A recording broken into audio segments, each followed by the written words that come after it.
Welcome to the Dance Party 247 podcast. We have a couple of guests with us today. We have RST and Gordon Campbell. RST is the guy with the flag behind him, and Gordon with the guy who doesn't want to have behind him.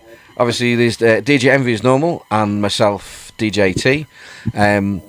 Obviously, if you're listening to this, please like, subscribe, all that kind of good stuff. If you're on YouTube, hit the notification bell as well, so you won't miss the next time a video gets uploaded. Gordon, obviously, you've DJ'd with us for a little while now, but for those who don't know you, can you go and give us a little bit of a resume of what you've done in the past, DJing wise? So I started, it was actually a few years ago. The old one of your mates buys a set of decks. You don't know what you're doing with them, kind of thing, just messing about, and then sort of started playing around the house a wee bit. First started gigging up here and where I'm from about 2018, but it was just for like mates' birthday parties and whatnot. So where we stay, it's an island, so there's not a huge sort of, there's a few pubs. There's like one main nightclub, but that was like one of these where the guy who runs it also played, so it was very much just I'm the guy on the deck every week. So there was no real chances to play. So I remember getting the odd, having to host my own sort of like EDM style nights in pubs, but these things weren't really done anymore apart from outside this club, and this is like your typical commercial club, so these things didn't really work as such. So I just kind of was doing birthday parties, word got round a wee bit, been doing that for the last couple of years, then it's moved on to like birthday parties, weddings, getting called into pubs and whatnot, but you're having to play your more commercial style, so kind of. But in the meantime, I'll still do my own like recording mixes online with my own style, so people kind of know me for my dance music sort of EDM sort of style, but also I need a bit of house music and that. But then you'd still get called in for parties where you have to play your classics, your cheese, your all sorts of. But yeah, I tried mixing my own. Like I'd play, that whole I don't remember what I heard it for, the old sort of sandwich effect where you play like one really popular song, then you throw in a wee in the middle, you throw like a wee sort of curveball, something that might. And if they don't like it, you play something else, just something like a proper cheese to get them back into it. So I was just so I've got a good style now. I just mix like I am gradually bringing more dance into it. And then at Christmas time, I got like a full, first time in years, I got like a full on dance night in the town in one of the main pubs, and that went really well. So hopefully, there was a couple of guys who did it the last sort of 20 years or so, but they don't really play much now. So the scene kind of went dead a wee bit. But I'm hoping to sort of progressively try and bring it in, but without pushing it too much because people might get sick of it. There's just no opportunity where I am, so it is really hard. You want to try and do it as much as you can, but you don't want to force it on people and get people tired of it as well. Try and make it more of an occasion. People want to come out to do it once every couple of months. So I suppose that's the plan really. But I'm busy enough with like other weddings booked for the year and whatnot. But I would love it to be DJing my own style like that I like every week, but it's just not possible. I would say probably 80 and 90% of the DJs out there have that level of compromise. Is that they would love to play what they play, and that's probably the minority of the gigs that they end up doing, because they will play bars and clubs and parties. Yeah, and you've got to play that wide range of people. So, and I don't mind them. Like they're good fun, and you're playing all the classic songs and all the popular songs that you know yourself. If you were on the dance floor, you'd be the one guy putting your arm around your mate and singing and dancing away. Drinks in you. Yeah, exactly. So, anything becomes less cheesy, doesn't it? It's a great song when you've got several drinks in you. So they are good fun in that. But I mean, it's just I've done a conga outside the building before today. You know what I mean? You'd never do when you're sober, would you? No. Well, that's the thing. It's just there's no better thrill than when you actually like playing the music that you enjoy listening to and seeing other people enjoying your style. So then you get more of like recognized for like you feel like I feel like anybody can kind of go in and just play a commercial. You can go and raid your Spotify, you can raid all the radio charts and that. But I feel if you go out and identify with your own style and people like you for that, then it's a win-win really. At least it's a learning ground to actually live DJ in front of live audience and the interaction, and know generally what works, what doesn't work, reading the crowd. Yeah, setting up, breaking down, all the stuff that we have to go through to obviously galvanise you as a DJ. Thank you for that. Yeah. RST, I know you don't have much of a background in DJing, so let's change the emphasis around a little bit. tell us a little bit about you and what you hope to achieve going forward as a DJ. Well, I'm hoping to, as I say, be a better DJ than I'm at this moment in time. As I say, I'm hoping to upgrade my equipment and hopefully start getting gigs and playing along, obviously, coming through to your end and gigging through there and you coming through here, etc. But I'm trying, but as I say, I need to update my equipment, and I never taken it serious at first when I was younger and that. I was more on the dance floor and bouncing away, but it was when I was looking at other DJs and I'm like, I can do that, but I never took it serious until I met Half Jake, and obviously it was Half Jake that basically got me in the door, and now I'm here with yous. So obviously we were up at your end of the woods not so long ago, and obviously bounce is something that we've only come across this last year, and we've things move on, and sometimes of us being a bit older, we're in our own little bubbles. We don't realise obviously there's other genres out there. Everyone used to call it hardcore, and it's like it just sounds isn't quite right, and it's just a little bit softer, and obviously happy hardcore is what I refer to. Bounce is just a softer, bubblier version of that, and obviously of more recent tunes as well, or remixes of them. But we noticed there was a hard house night. I don't know whether they play bounce or not, but when we were up, it was a bounce night too. Was it a bounce night? Right. It was a bounce night. We saw the queue outside the night. Massive. Yeah. So I would get knocked. Well, once you are, let's use a phrase, club ready. Yeah, bar and club ready is that's to find out the promoters there. Go along to those nights, see if you can get obviously a spot. First thing we're going to talk about tonight was something that I saw the DJ Tutor did a video on this last week. I don't know if it was an old video or a new video, but it certainly had a lot of views. Bit of a controversial subject in many respects. But I'd like to obviously hand it over to one of our guests. Obviously, we kind of give them a brief what it's going to be about. But it's whether to use sync or not to use sync, and if there's an appropriate time to use it. So I'll throw over to Gordon. And what are your thoughts on using that little, in many cases, that little blue button on a controller, mate? Well, it's an easy way out for a lot of people, really, isn't it? To be honest, you shouldn't. If you're well planned enough, you should never need to use it. Really, I could see the only real, well, it's just from my sort of perspective, the only time you'd ever have to use it if something happened in a set and you'd maybe you're running out of time basically. You're doing a beat match and you're struggling to get the next song in time. You might just panic, press the sync, just to fill in the gap as such. But that only really comes if you're not either A, planned ahead, or just B, something unforeseen happens during the set which you haven't got time to plan it. You never know, something might happen when you're live. We get it now and again, somebody comes up and they're speaking to you and they're wasting your time with such some of the punters, or asking for daft requests, that kind of stuff. But if you are well planned and you've got your songs ready, you shouldn't ever need to as such. That's what I think. But do you think it's handy if you have to, really have to. But do you think though that look at it from a James Hype perspective? Yeah, he's a performance DJ. Yeah. So he will use sync. He will, because to do what he does, I would assume I can't. This is not. I've watched a few videos, and I would say that he doesn't use it. He's now that. I agree with you too. I agree with you because I've seen think he's that good? Myself. Yeah, I've seen some of the videos and the breakdown of what he actually does, and you would assume did it sync, but he is so good at what he does. I'm not saying that he wouldn't use sync to start off with and then manually take over, but he wouldn't perform that routine live. So I'm not saying he wouldn't. Basically, what I'm getting at is what he does live is unsynced. Yeah, but what I'm getting at is, so for instance, James Hype's a good example because he is very good at what he does. He's probably the best at what he does. Yeah, without a doubt.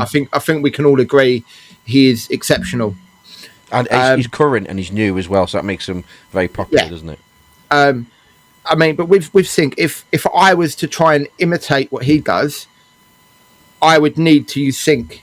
Yeah, I can understand that. Most of us I, would I start see off what you mean, with. because the amount of transitions he's doing, Oh yes. it's so. I mean, if you're thinking he's got how quick every transition is, if he misses one beat match, that throws the whole thing. So you might have to correct it by pressing sync. Just if you're doing that many, and for the 4 decks on the go as well, sometimes. So What he does though, maybe he he does doesn't use. need to, but in somebody else's position, you probably would until you get as good as he is.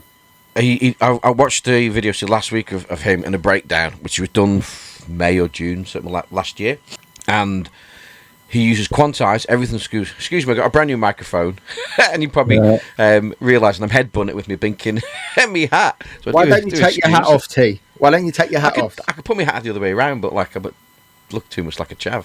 But anyway, I just have to be careful. What he does though, everything's quantized. And all his loops are quantized, so anything he gets, it will always throw it into time anyway.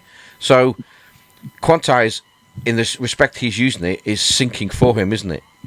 It In is, essence. Yeah, because if you're using, if you're going back into the old CDJ Mark 3s, 1000 Mark 3s, we know that you put a loop into that and you have to be good on your timing for loops. It's got to be bang on 100%. Yeah. There's no with the old CDJs, not just the Pioneer, but you go for the Stantons, the Vaztecs, all them, anything that was looped. If you were literally 1/100th of a second out, that was it. There was nothing there to fix it for you. You'd be juggling the platters to keep it in, and minutely, but you would be juggling the platters to keep it in. You'd have to constantly be speeding it up or slowing it down, whatever the case is. Yeah, but his loops are quantized, which in essence is a very simple form of sync. It's not, but it's basically all the beats are exactly the same as they should be, and every loop is exactly the loop. It's almost syncing, but not live. Yes, Pre-syncing almost. Yeah. Yes, it's not syncing. It's not doing the BPMs for you. It's just syncing the loop, which obviously he's put the BPM manually to that, and he's already done a lot of it's done in his pre-workflow to make it sound excellent. So he's using. Put it this way, if he did that on Mark III, he's CDJ Mark III World 1000s, it'd be even more impressive. It's blinking impressive as it is with quantized engage. Do you know what would be impressive? What? If you could do it on vinyl.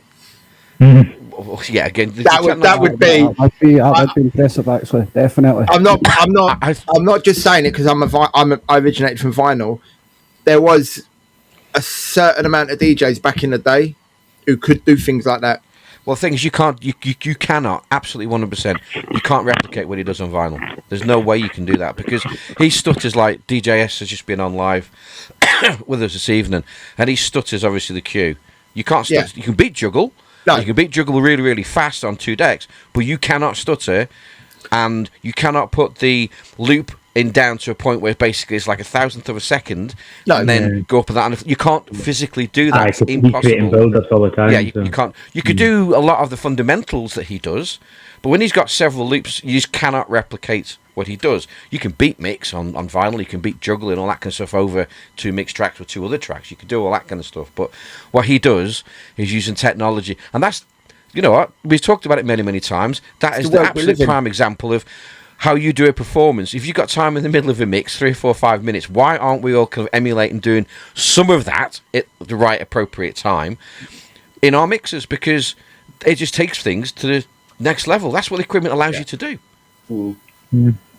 It does if you have Pioneer, or if you have that top end equipment, then it does. I don't have Pioneer, I don't have Denon. My equipment's decent, yeah, but I wouldn't trust it enough to. You wouldn't even trust a loop on your equipment, would you? No, just a simple loop. The loop on my gear is actually really good. If it's automatic, it's not a manual. If I don't manually do it, if I do the auto loops, like 2 beats, 4 beats, whatever the case is, that's fine. But to do what he does on Pioneer, you've got to have Pioneer or Denon. You can't have. You need the You quantized need the, feature. you need the best gear. And also as well, your software that obviously enables you to do what you need to do on your Gemini. It's not the best, is it? Yeah, you don't have Record Box, or you don't have Engine, which obviously allows you to put all the cue points in and everything like that. What I do have though is a bit of software called it's going off subject a bit of software called VCase, and I'm gonna swear it is a crock of shit. It is so bad that it won't even let you import separate folders to your USB. You import 5 folders, it imports it all in one playlist. It is that shit. It is so bad. So we have with us obviously RST, who is a relatively new DJ compared to Gordon, MV, and myself. Set up by Half Jaked, and obviously inspired by Half Jaked, and saw what he was doing, and says, well, if he can do that, I can do that. I want a bit of what he does. So from a relatively new DJ's perspective, what do you think to sync? The use of it, and all that kind of stuff. What do you think, Rab? Sync, I don't like it, right? But as I was saying, the controller I'm using, where my pitch control faders are, well, the speed it up and speed it down, my sync button's right underneath it. So I try not to hit it, but 9 times out of 10, I'm hitting it. And obviously that's to do with the equipment. What I'm wanting to actually do is better up my equipment. So, because I don't like sync whatsoever. Sync's a bad word to me. Because it's a cheat, basically. Because an actual professional DJ doesn't use sync. Well, some would. Obviously, circumstance. Obviously, Gordon mentioned earlier. But if you're a performance DJ, say you were not the level of someone like James Hype we were talking about, but you had a controller and you're using 4 decks on a controller, not physically 4 decks. So obviously you're going into this A and B of each deck. It'd probably be the best practice to sync 2 of those in most cases. I think. Go on, Golden. So I would say like it all depends as well the type of DJ you are. So say you're an Eric Prydz and you're playing 6-7 minute tracks. You've got all the time in the world to be, there's no excuse to be using a sync because you've got all the time in the world to beat match. But then if you're a performance DJ, as we referred to earlier, like a James Hype, and really you don't necessarily have people watching you for the art. I mean, although he is amazing, like you're not watching for the art of DJing, you're watching it for an incredible performance where there's quick transitions and drop swapping and all this, So really, is anybody going to say, like, if James Hype said, "Yeah, I use sync," James Hype said, "I use sync," are you going to be that bothered because you're enjoying his performance so much? So I think it depends on what kind of DJ you are. I mean, they're not going to, if you do use sync, they're not going to say, "Oh, well, you can't be a proper DJ if you're not beat matching." The guy's probably beat matching for the last 20 years. It's just all circumstantial, but. Do you know what, Golden? I think you've hit it on the nail. I think so. For instance, if we was to use sync now, I started on vinyl. I've learnt the craft over the years. I've done all the hard work. If I was to go off and start using sync and be a bit more performance orientated, no one could take away from me what I've already done and what I've already learned. What I do think is a bit wrong, but not wrong, but I think it's misleading to DJs, new DJs, who come in to the world of DJing, especially around our last podcast, like we said about Christmas and people getting DDJ 200s and that. And instead of learning to beat match, what they're doing, they're just pressing sync. Yeah. And then they think they're a DJ. And they're not using the V-fader things. Yeah, they're not using the pitch control. They're just pressing sync. And they think they're a DJ. And for me, coming from years ago, Tia tell you, my beat matching on vinyl was exceptional, wasn't it? And that's not blowing my own trumpet. The Envy of 2022 is not as tight as Envy back in the early 2000s. My beat matching on vinyl back in the day was exceptional. It was very tight. You pride yourself on it. Yeah, it was very, very tight. I could easily go and play in a club, and if you said it was a different DJ up there, a more famous DJ, no one would know the difference, because I was that tight. So for me to go off and use sync now, I've done the hard work. I've done all the graft. I've done all the, learning to count beats, learning to phase, learning to beat juggle. I've done all that. But for new DJs, I think sync it shouldn't even be available to them. They should learn the craft. Well, you know what? Definitely, I would agree. I know that sounds a bit harsh, but it's true, isn't it? They should learn the craft. Because if you're wanting to be a DJ, then what's the point in hitting sync? Because you've got to learn, as Envy says, to use the thing to beat match to itself. You're hitting the sync. That's a lazy man's button, basically.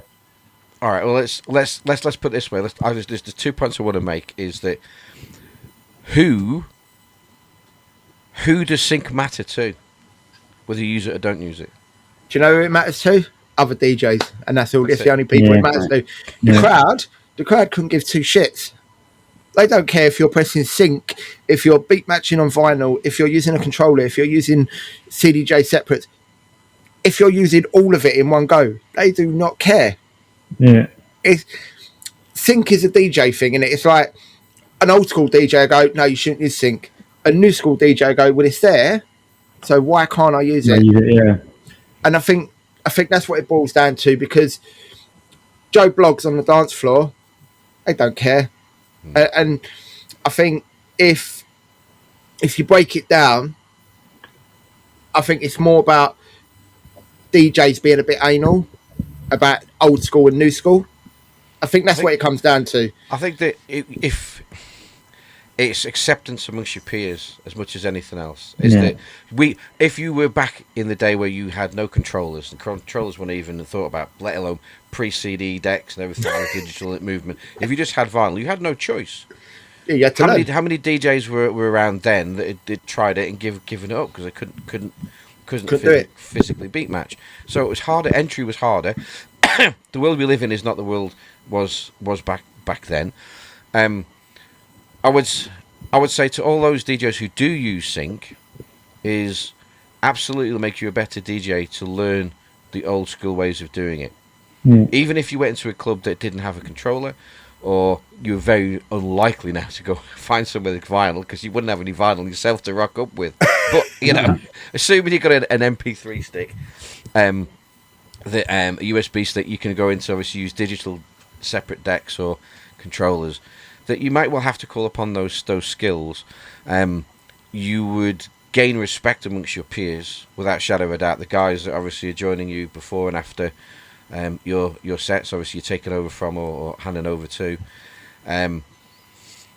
Ultimately, the dance floor doesn't care, and we said that before. It doesn't care, but it does make you a more rounded, better, fuller DJ, and also you got a sense of achievement that there's a skill level there that you can. I was just about to say it's the same as anything really. Like almost taking even your day-to-day work, you try and take pride in your work. It's the same as like, do you feel you're performing at a higher level if you're just, you're pressing sync? As you're saying, I think you're saying earlier, Envy, about like a 5-6 minute tune as well. Like, I don't remember which one you said it, but you're talking about like a long tune. You should be using that to master. There's no excuses for what are you going to do for 4 or 5 minutes in between intro and outro if you're just going to press sync, especially if you're not a performance kind of DJ, and then you're just sitting there. If you have not queued your track up, and if it's not a perfect mix because you've had 5 minutes to get where the what are you doing? The breakdown is, however you decide to mix. If that's not a good mix, you've had that 5 minutes to prepare. I tell you what, T, as a perfect example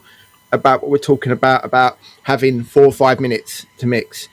So we'd done a trance day yesterday for Sharif, as you all well know. Now, I consider myself a good DJ. I can beat match on vinyl. I can beat match on CDJs. I don't use sync. I can do all that. But I was nervous about playing trance. And you smashed it? Not because of the beat matching, but because of the phasing, when to drop it. Because it's trance is not like house. It's not like D&B. It's not like garage. You got 60. You drop it on 64s and 32s. It's slightly different. It's continuous, almost, isn't it? It's a journey, isn't it? And I was nervous about it, but then between 3 and 4 minutes, where you have your breakdown and you got, after your intro, you got a little bit, then you got a breakdown, and then you get drops back in. If that was house, garage, D&B, breakbeat, you could do so much in them 3 or 4 minutes.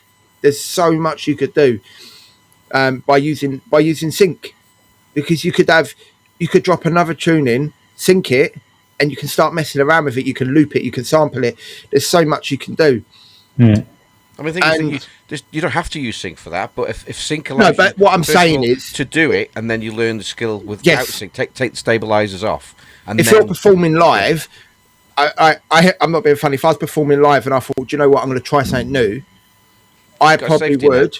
I begrudge saying this, and I'm going to never live this down. I probably would use sync to get that track in time without any issues.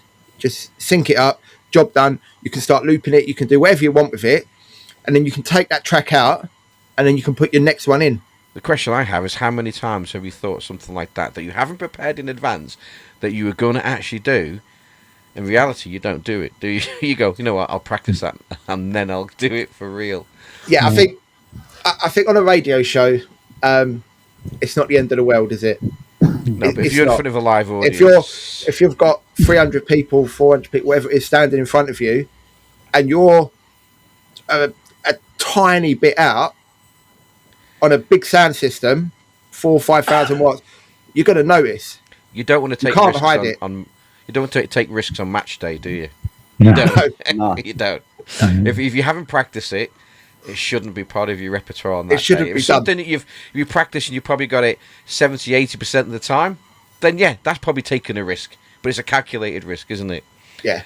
But if you've done something you haven't done before, I've done stuff. I have practiced drops, and I can't remember exactly what it was. It was a transition and a drop and everything, and like a live mashup.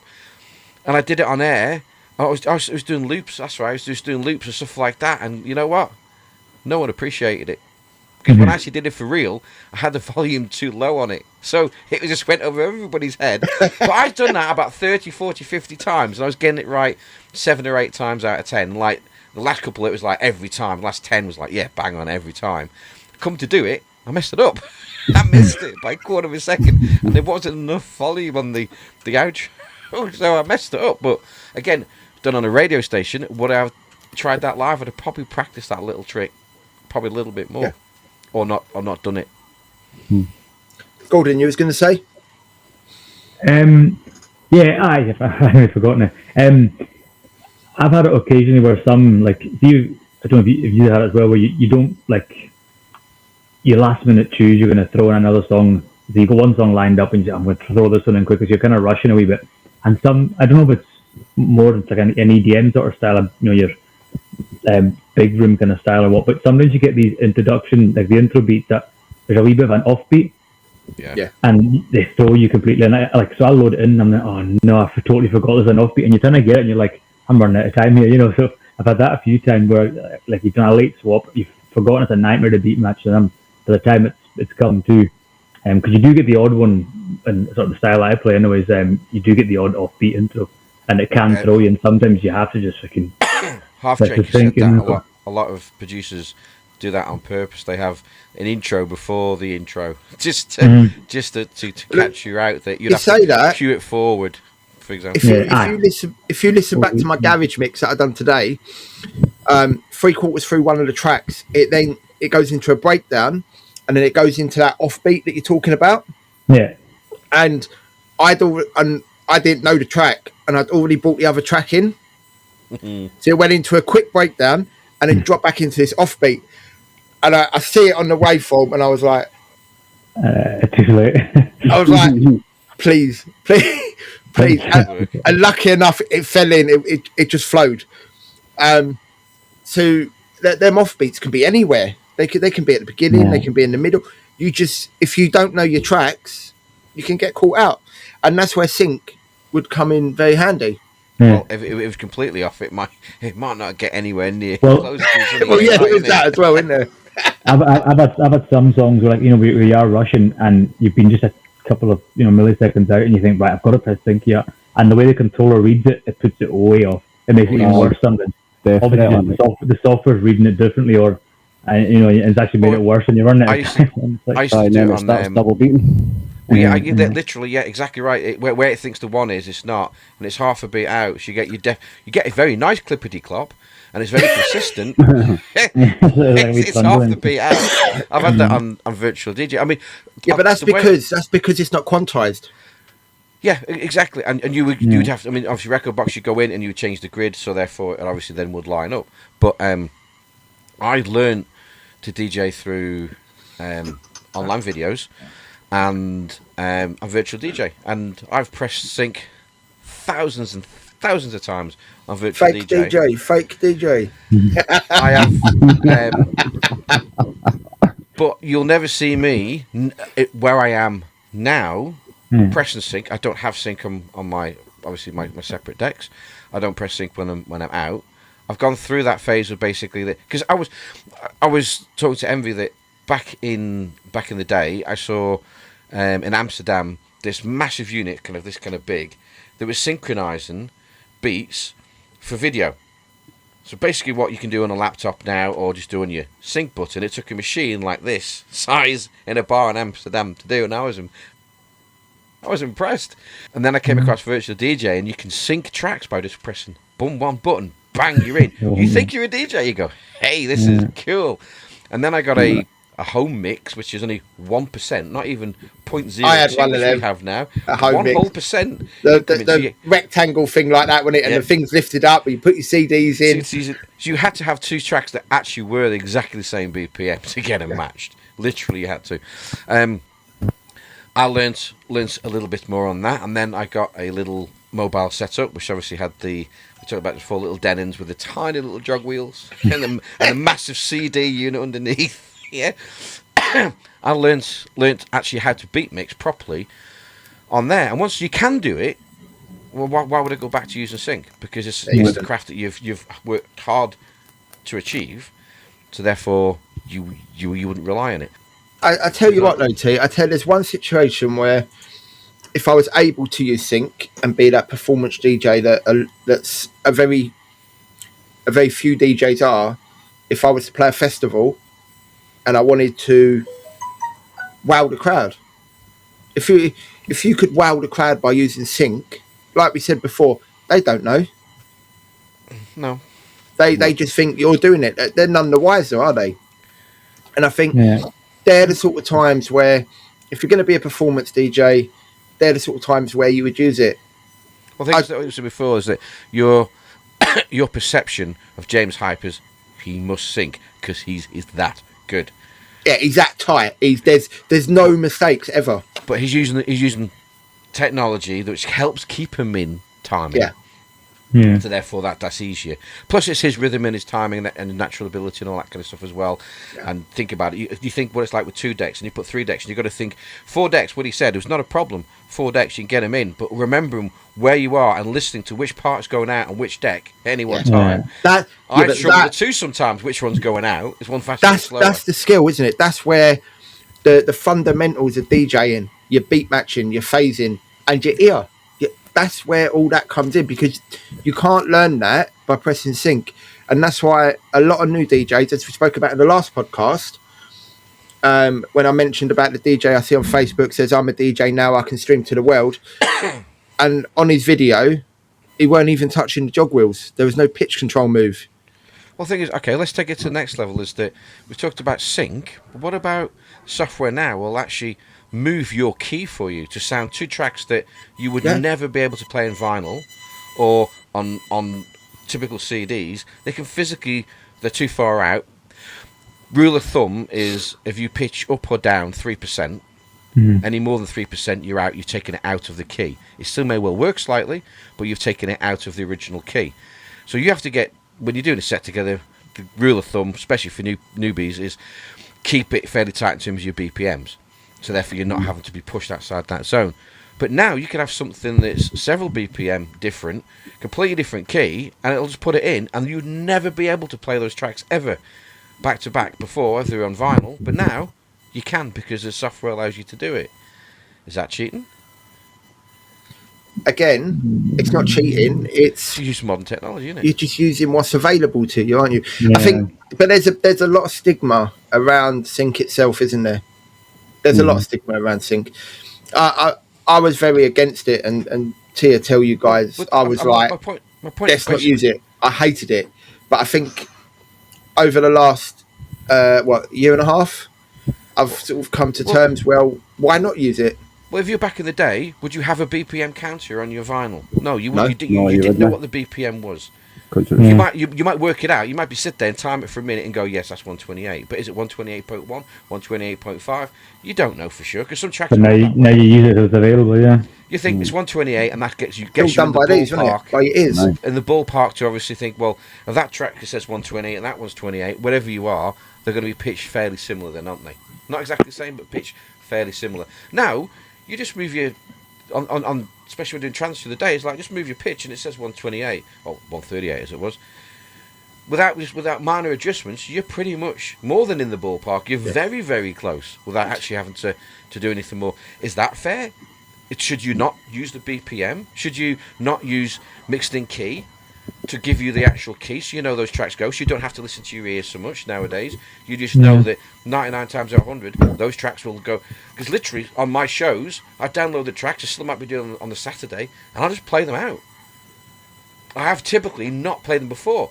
Could I get away with that back 10, 20 years ago? Probably not. I'm definitely not on vinyl. Absolutely I couldn't. Not a chance. Because I wouldn't know the keys, I wouldn't know the BPM of them, but that's all done for me. But the thing with vinyl, though, T, when you'd go vinyl shopping, you'd buy 5 or 6 tracks. Yeah, You wouldn't buy 50 tracks because No, 50 tracks at 10, 12 quid. Yeah. Do you know what I mean? All It's a you're lot of doing, dough, isn't it? You're just adding a few tracks into your setup, and you might Yeah. miss off a few off the end. I understand you migrating your collection, but we don't live in that world anymore. No. So where do you stop? That's an advantage of your keys, or even some of the software will completely move your key now for you. It will bring it in line, as long as it's fairly Speaking close. about like using the tools, I've seen recently like David Guetta, he is actively promoting mixed in key and the harmonic mixing. You know, a guy that's come through all the years now, and he's it might just be a marketing thing, but I mean, he might just be getting good cash from it. You don't know, but he will be that anyway. But you know, he is a guy who's done it all. Been there for how old is he? In his 50s now, and he's promoting the mixed in key as if to say, like, you know, if it's there, use it. I've used Like, it. I use mixed in key, to be honest, as well. Look, just Yeah, I cause do. that for the amount of tracks that I've got Yeah, as I well. do. I just what I have you know, found, though, is it reduces the variation as well. You know, it doesn't take as long I had to. an old version, a really old version, and especially Yeah, it's rubbish. Especially for the trance, I put it through. We're paying it off the package where you can buy it. You spend $320 or something like that, and you get 5 different programs. You pay it off monthly. I've rekeyed them. Some of them are out quite a bit. Instead of being 1A, it's 5A. Oh, 5A's gone to 1A. So no wonder I was struggling to make those 2 tracks match. Because there were keys that just wouldn't work. But Aye, one or two you can get away with. But yeah, exactly. I mean, four. I mean, if you think about it, I mean, Les X showed us. I've learned to mix in key where basically you just jump either side, or you go an A or B, and if you're on a B, you can jump 2 to get harmonic lift, or lower it 2. But that used to be there's the options you got. Nowadays, listen to Digital DJ Tips, and I play exactly this way now for the last 6 months. As long as it's the numbers are correct, doesn't matter about the A and B. It really doesn't matter. I've started to notice that. I was the same when I started using the mixing key. It was almost like a sort of you're saying up, down, or left and right. You know, one either side. Just go And then on. you go with 2, and then I was realizing that you could maybe skip with a 3, but I would try and avoid going 3 up or down. But then I have noticed that I think there's one time I just went. It's coming towards the end of one of my recordings. I thought I just really want to just play this song. I think it was like 5 or 6 out, and I just jammed it, and it was fine. You know? Like you said before, you can move around a little bit more now. The Lezek, one of our DJs, Rosterman DJ, give him his correct DJ name. I think he said, who did he send it to? Was it Destiny? Anyway, sent it to one of us. No, I think he bought it to Carbon when we first went there, No, and it was like, I've seen it. I've seen it on a post. oh right, okay. He's posted it to one of us as well, and he's got every key and minor key that goes with everything. And that is just as hard knowing the traditional keys. In fact, worse than... I was like, no, I can't do that. Because there's about 6 or 7 or 8 or 9 or 10. You can go sub, and then that one's a sub with that one, and it's like, oh my gosh. Yeah, I can count to 12. That's good enough for me. Yeah, but can you count to 12? That's the question. When was the last time... And even live Envy pulls us out of key because it's, well, I'm just going to play this next track because I want to. Yeah, when we done the mini festival, wasn't it? It was like, oh, well, that ain't gonna go. That ain't gonna go. It's not the right track. And it was just like, right, that one, I know that one will work. And it was about 5 or 6 out of key, and it sounded all right. I'm not saying it wouldn't work because, again, if you look at Rosterman's chart, it may well have been in one of those the ones that work, but you just don't know for sure. And I can't. My brain doesn't want to DJ, and it's like I can count to 1 to 2. I could count A and B. You know, I could jump from 2 to 4. That's about as far as I'm going to go to try and remember. That's why I use it. And that's why mixing key is a great piece of equipment because it's easy to understand. You got to remember keys. When I was learning, we didn't have all this. Everything was done by the ear. But going back now, you went, oh, yeah, that works. That's good enough. Now you go back and you listen to some of your mixes. Yeah, there are some of the mix. There are some of the stuff that I played last year on vinyl that I thought, well, do you know what? That actually don't sound quite right. Because it's once you get your ear attuned to being in key, you can't then it's undo easy it. to hear what's not in key. First thing I hear, and I say it to everyone, oh, he's not in key. It might be beat match, it might be perfect, it might be a great drop, or on a breakdown, but it's not in key. Not in key. And there's one DJ that came to us, and he put a mix in for competition, and his last track of the mix was not in key, not by a long shot. We won't mention names because he's not a DJ with us anymore anyway, so he probably won't even listen to the podcast. It's still not fair though, is it? I'll be honest with you though, T. You say bounce is not my sort of thing. It's got a bit too much energy for me. It's not sexy. It's not sexy music, is it? It's too hard to twitch. Too hard for you to twitch to, isn't it? That's what it is. Yeah, well, my bum don't move that fast, does it? You know what I mean? But if someone was to say, "Come and play a bounce night," and I pay you 200 quid, I'd download a load of bounce tracks and go off and do it. Yeah. Do you know what I mean? There's nothing saying I wouldn't. That's sort of the thing. Like, you know, as T was saying there, like you'd ideally want to sit and play what you want, but you kind of have to just deviate to what the market. So, like as I said, where we are, especially, like it's on an island, so you've only got a certain amount of pubs. That I can't go like even where Rab's been. You can just drive down to England. I'm stuck on an island, so I can't just go. I'm just going to drive 2 hours down the road and get a better gig that I want there. We've only got a few handful of pubs, so we just have to. I've just got to try and go right. I need to try and please various groups on this island, so you try and cover all sorts of styles. So you can, as I was saying, I can go and play a wedding, or I can then go and play a dance night in the same weekend, you know, and then go down to another play like in a wee hotel bar down 20 miles down the road, and you can play in different scenes. I've played at 40. I'm playing at 40th Reunion in April. You know, there'll be no hard style ending there. Like, but you play like what suits them. So it is good to have that, but it's just you got to take the opportunity that's there, and just I'd rather be playing a mix of anything but getting gigs and be known as like, oh, this DJ Gordon Campbell, he's a guy we want to get, than oh, he's only going to play this style of music. We don't want him because we don't want that kind of. You know, that style. Excuse me. It's like sort of catch-22, you know. What got me more to do more stuff was that if I'm going out, or then typically it comes back to we all have a bit of a DJ ego, is that I'm sure I could do a better job than him. In fact, I could do a better job than him. And more often than not, you go, well, I'm not the best DJ in the world. Let's be honest, I could do a better job than you. Okay, here we go. Right. Well, you mentioned before that you class yourself as a good DJ. I'll be a little bit modest and say, well, I can hold my own. But let's leave it at that. Yeah. But yeah, obviously, we've all come across DJs who should not take up the art of DJ at all. Thanks for watching and listening to the Dance Party 247 podcast. You've had myself, DJ Envy, we've had DJ T, and we've had 2 special guests today, Gordon Campbell and RST, both from all the way up in Scotland. Thank you very much, guys.